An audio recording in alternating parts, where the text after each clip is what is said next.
Samsung's multi-window feature, available since the Galaxy Note 2. Do you use two apps at once, perfect for multitasking? Today, we'll share some tips to help you make the most of this feature.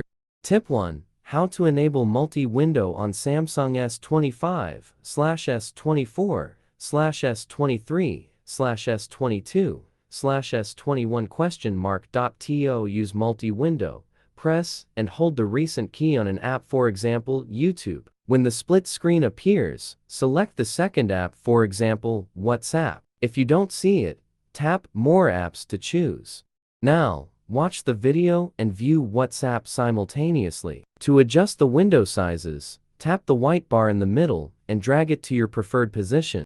To switch window positions, tap the white bar in the middle, then hit the switch button to swap the apps. 2. Enable multi-window mode with the recent key. To enable multi-window, tap the recent key to see recently opened apps. Tap the split screen button on one app, then choose the second app to open in multi-window mode.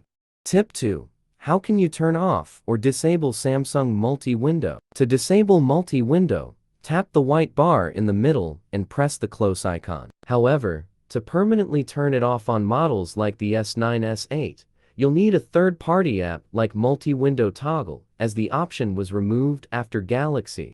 Tip 3. Easy way to use pop-up view mode. To use an app as a floating window, tap the recent key and select to apps for multi-window. Then, tap the app you want as a floating window and hit the pop-up view button by tapping the white bar.